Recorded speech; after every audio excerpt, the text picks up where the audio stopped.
En die vraag vanoggend is, hoekom kom disrupt God partykeer ons planne? Yes, hy kan ons nou vir ons van die begin af droogte gegee het, hy kan van die begin al lekker.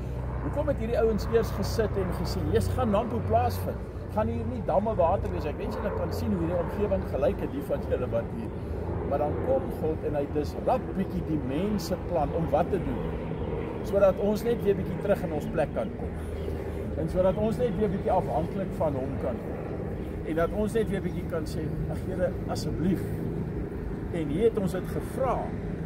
En kyk waar is ons vanoggend. En ek wil sommer vanoggend net hier uit die nuwe vertaling uitlees. Dis 'n ander vertaling as wat julle gewoond is, maar hoor wat hoe mooi sê Efesiërs 1 vers 12. God se grootheid moet deur die mense bestaan verheerlik.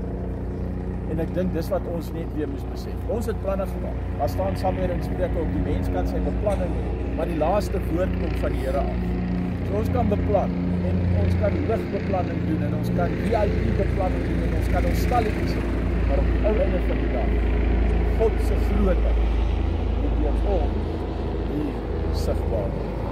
Ek het op 'n vir my gesê, hoorie, jy karring so oor die reën, jy karring so oor die baie water, jy karring. Ek wens julle kan saam met my in my gemeente en ons omgewing rondry om te sien hoe die ouens hierdie land, naby julle, is toe onder die water. En daar staan die milies.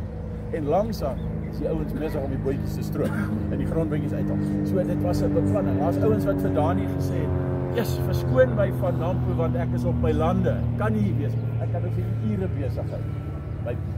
My boodskap vanoggend is net, kom ons vat hier dat Nampo 2025 God se grootheid weer sal verkondig. God se bestaan sal verkondig. Dat ons kan sê, Here, hier is ons planne. Maar ons planne wil by inpas by u plan. Ek sê net vir die Here, dankie vir Nampo. Ons eer hom vir ons mense wat ons vooruit gegaan het en ons dra hierdie ding op. Ek het ook vroeër vanmôre gesê toe ek nou inry hierso saam met my jong kollegas, toe sê hulle, man, die lekkerste ding van Nampo is almal wat hier aankom, kom hier aan met 'n glimlag, met 'n lied in die hart en om hulle self te geniet. So geniet julle self. Dit is lekker om hierso te wees.